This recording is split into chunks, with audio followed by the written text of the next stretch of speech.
just something.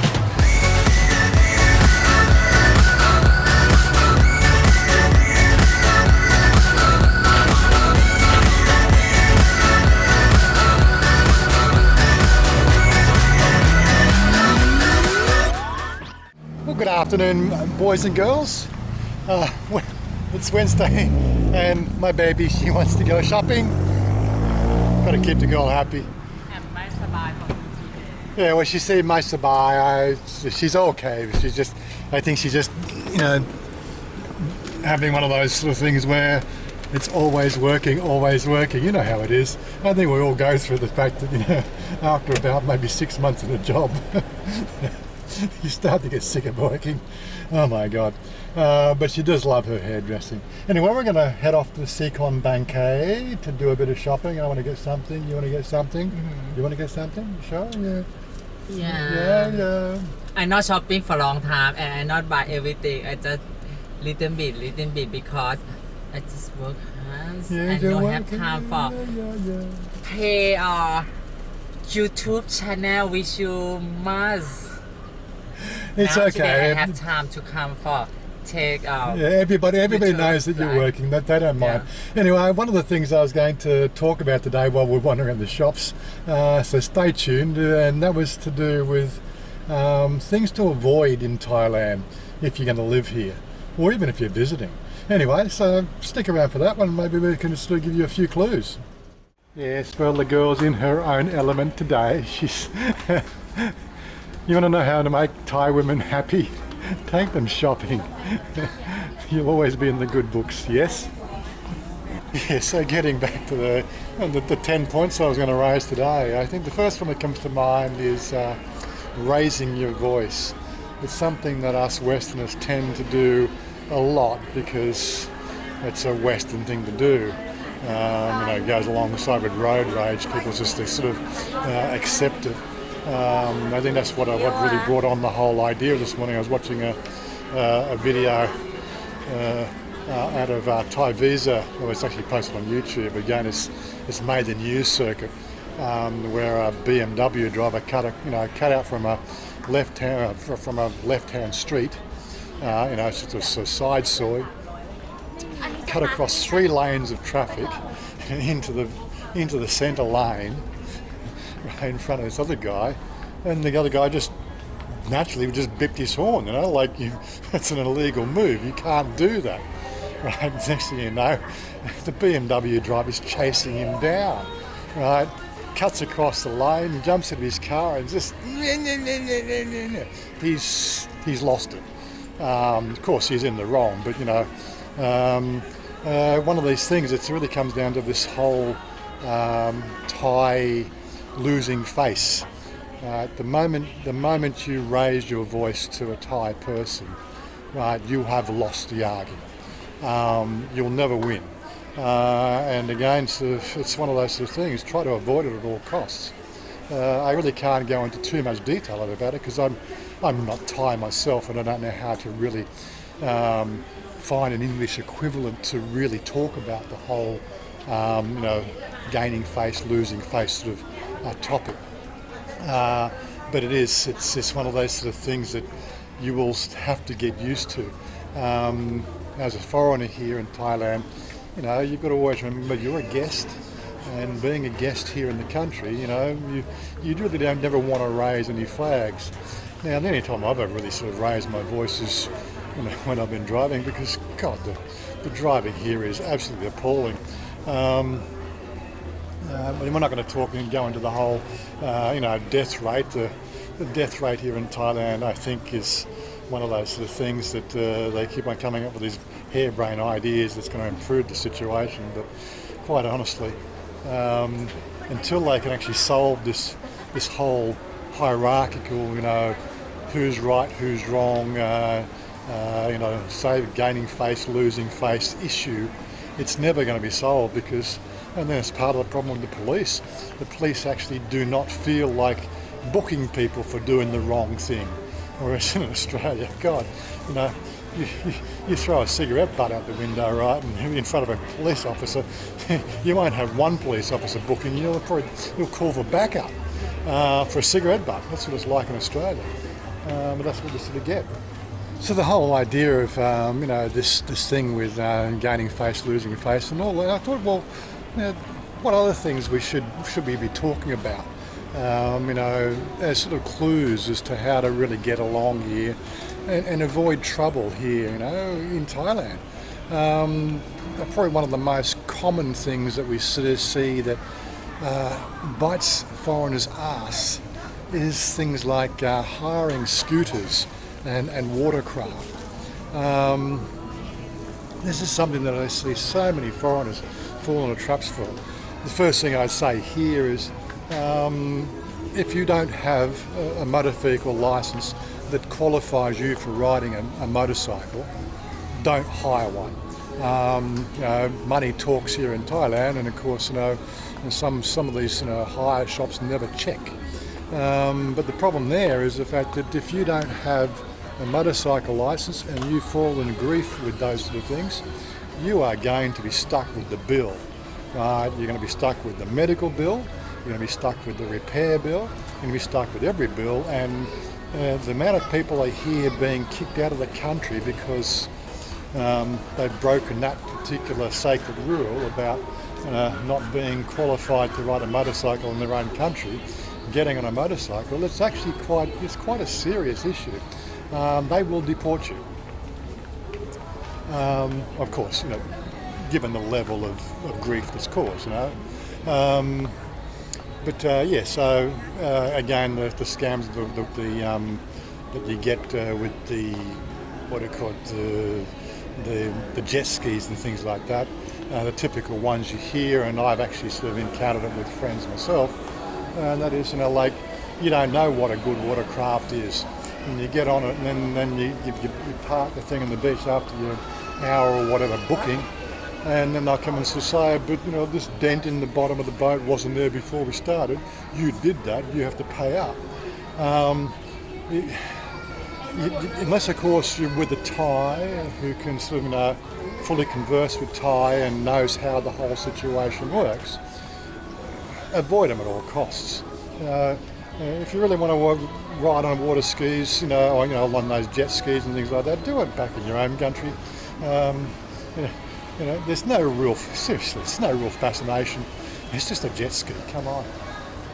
Another one that comes up quite often in a lot of conversations on the forums and bulletin boards and things like that is the one about taxis. And the law here in Thailand, right, all taxis, no matter where you are, right, all taxis must use the meter. That's it. That is the law. How do you get around it when they don't want to use the meter? Well, have a video camera or something shooting it. Right, and if they want to give you grief, then make sure that they see the camera, because they don't want to end up being plastered all over the internet, giving you grief and sort of not offering the meter. It's happened to me twice in 10 years here. The first time was my first trip here, getting out of Dong Mueang Airport, because Swanepoel wasn't open. You had all the lineup of these limousines that'll take you to a hotel. Well, I was on the company dime, so I didn't give a damn about it. But so I jumped in one, and of course, subsequent trips I realised that was only a 300 baht taxi fee from Dong Mueang to where we stayed. First time here, 700 baht. It was a fixed cost for the limousine. Of course, their justification is the fact that it's a limousine, and blah blah blah. But outside that, I didn't know. I think the last time that I actually encountered, we were actually out, I think the Flow House, which is that place where east of the city, out near Bang Na. After we finished the night there with Tim, after he was on a trip over here, I jumped, get out into the street, and I think I must have flagged down about at least half a dozen taxis who just looked at me, and I sort of said, I'm going to, where I lived anyway, Nong Kem, and they just flatly refused to put the meter on. I said, well, sorry, I've now got your number, and I had the camera in my hand, but it still wasn't enough to deter them. But eventually one of them stopped and realised the fact that he didn't want to lose his license, so it was all good.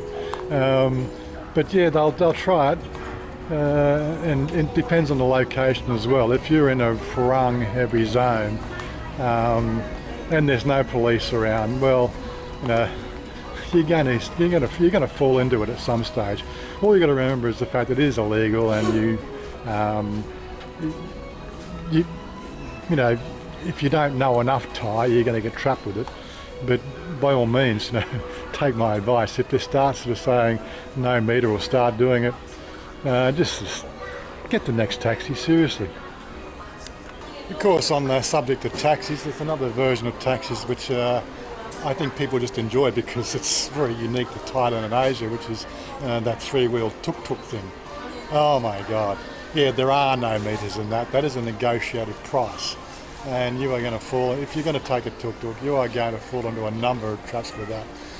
One is, of course, knowing how far it is, the distance that you're going to be travelling, and what the basic rate of charge. Like to this day, after 10 years, I still don't know what the effective per kilometre charge is. But in sort of some situations, I've been on tuk-tuks, and I've sort of said, well, I think most recently was a couple of years ago, we were at Platinum Fashion Mall, and we got a tuk-tuk to the local BTS. He sort of says 100 baht, and I said, we can get on the motorcycle taxis, for 40 baht, so I'll pay you 50. And that was okay, we negotiated. And I already knew what it was on the motorcycle taxi, so they really couldn't, give us too much grief on that one. But he did, they will all try it. But in case, if you don't know how far you're travelling, my first time in a tuk-tuk, oh my God, I think I've mentioned this in a live stream or two. I didn't know the tuk-tuk rule, I didn't know how to negotiate, I didn't know anything about that sort of stuff. I was in Silom, and I had to get to Pantip Plaza, which is where all the IT stuff was. Okay, so jumped in the tuk-tuk to say, okay, Pantip Plaza. And he goes, yep, no problem. So you could speak enough English, so it wasn't a language barrier. But I think we stopped at 3 massage parlours, 1 tailor, and it cost me 700 baht. But every time he stopped at these places, I says, no, I just want to go to the computer store. It was just one of those things. They have these arrangements with certain establishments, and they get bonuses and tips to bring unknowing customers to these places, and you can quite easily get caught out with this sort of stuff if you're not careful. So again, it comes down to obviously knowing some of the little hidden traps that you can fall into, and tuk-tuks are one of those sort of things that you're really going to have to learn to find value in them. And I think another one that comes to mind is documents. Any documentation that you find here in Thailand will generally be written in Thai. If you don't have a full command of the Thai language, and you have some sort of Thai lawyer on your side, you are going to fall into some really big grief. This one, yeah. This is the one, yeah. You're going to fall into some really big grief if you start signing documents that are written in Thai and you don't know what it says. All I can say there, that's just a common sense one. If you don't know what it says, don't sign it. And that also comes down to sort of signing papers when you're pulled over by the police and everything else. Just don't do it. I suppose that brings on the next one. The police and the police and the military, under no circumstances get yourself into any sort of arguments with them. One, you don't command the Thai language, which is their native tongue, and they could misinterpret anything you say in your language, which could have a big detrimental effect on the conversation. And again, it fits into that point one. Don't raise your voice. I remember a video of a foreigner hired a motorcycle in Pattaya, or a scooter or something, and he flew off the handle because the police took the keys because he didn't have a license, and he's sort of saying, I think he was German, he was spouting off the mouth, but they let me hire it. Well, you didn't know the damn rules, guys, you know, and one, you need a damn license. Two, you're completely wrong. And three, don't argue with the damn police because you are just going to get yourself into a world of trouble. But you know, some foreigners here, you know, they just have really got no clue. Another thing that comes to mind, just on the things to avoid, is something that I think that we're so used to here in Australia. If you're, you know, at a resort or beach or something where it's perfectly acceptable to, you know, walk into a shopping centre in a bikini or very skimpy clothing, budgie smugglers. Oh my God. Thailand is a very conservative place. If you're at the beach and you want to be, you know, command a certain amount of respect, as soon as you walk off that sandy area, you should be looking at covering yourself up. You know, it's just not okay to pop across the road to a 7-Eleven, you know, in a bikini or, you know, something that's, you know, very, very revealing. It is severely frowned upon. As I said, it's a very conservative sort of lifestyle here in Thailand, and these sort of things here are something that you really need to avoid. But it's up to you, you know, if you really want to get along with the Thai people, be conservative. So I came here to get my cologne, I buy all the time. That took 3 minutes. 20 minutes later, she's still trying to choose something for herself. But that's something I guess you have to get used to here in Thailand. Or get used to anywhere when you got a girl.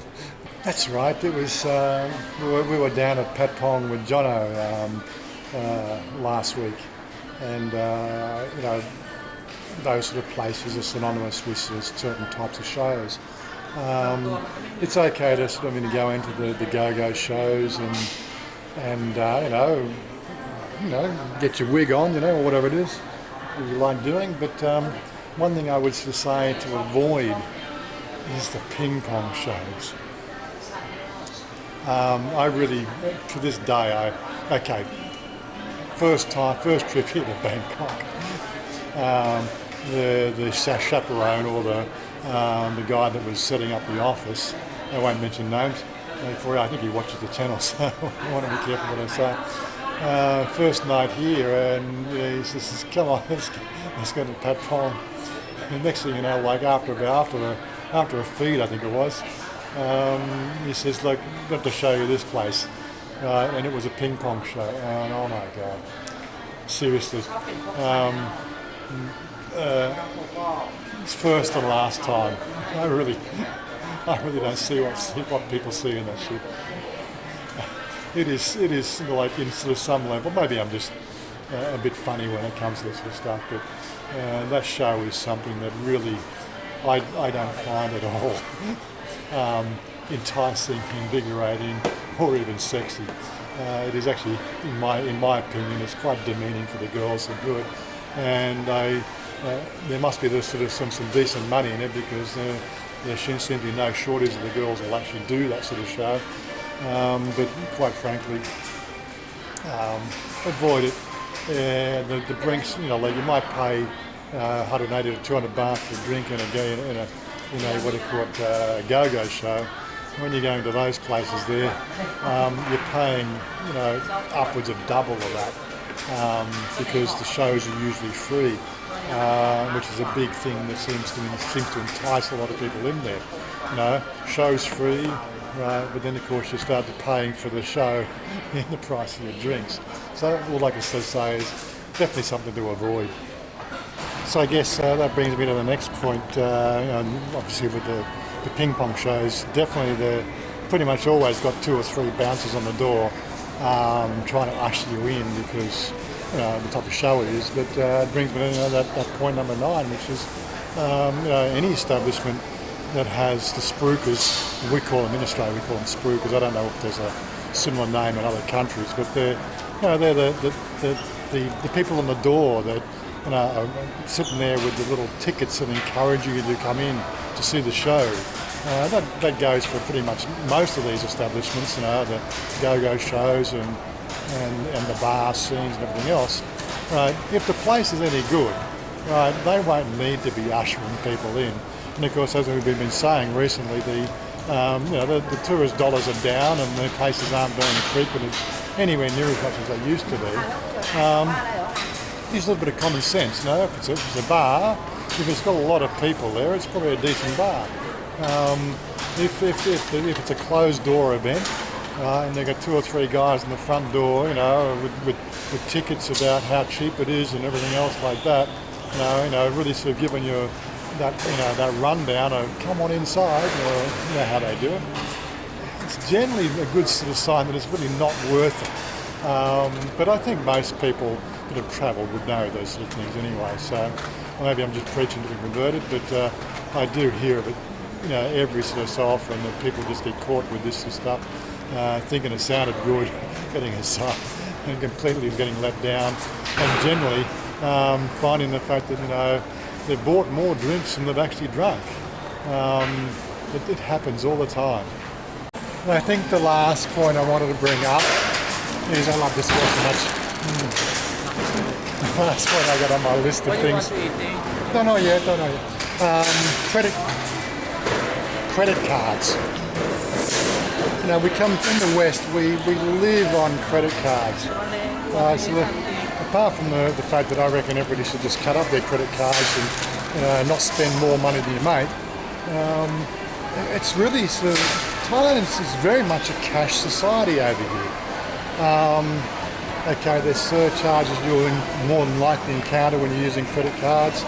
You'll also have, in my case, I used to see international transfer fees and pretty lousy exchange rates when I used a credit card. So for the last 3 years, I pretty, apart from those odd occasions where it was just a real sort of serious convenience of putting it on the card, I think I may have used the credit card probably less than half a dozen times in 3 years.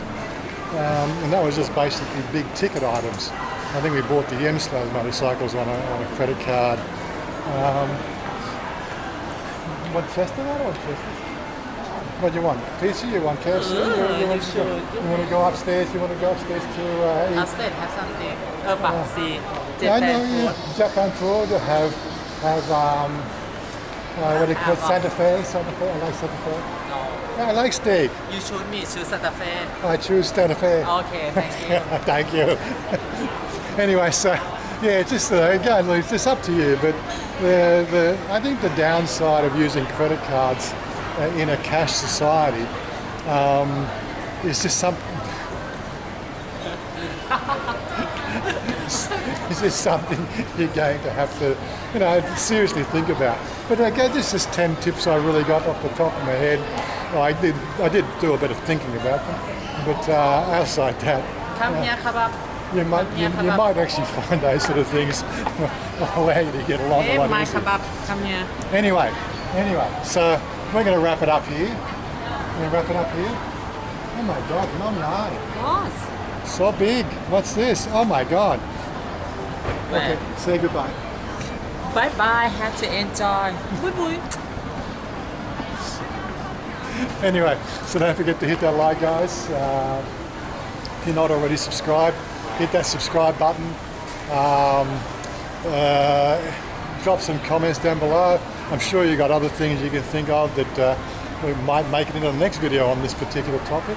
And I think the biggest thing people have been saying, why are you only got a channel with 4,000 subscribers? And this is saying you're better than sort of the videos come across a lot better than most of these 10 to 20,000 subscriber channels. Well, quite frankly, it's just, you guys aren't sharing them enough. So hit that share button, share it with your friends. You're going to help me build the channel because I'm not paying for my phone. I'm going to build a channel on my reputation alone. And that's just one of those, giving good advice, good information, having a lot of fun, daily life here in Thailand, and just having a good time, because you guys can have a good time too. You know, if you just learn how to do it. Anyway, bye for now. We're going to find Santa Fe. Now I've got to find where Santa Fe is.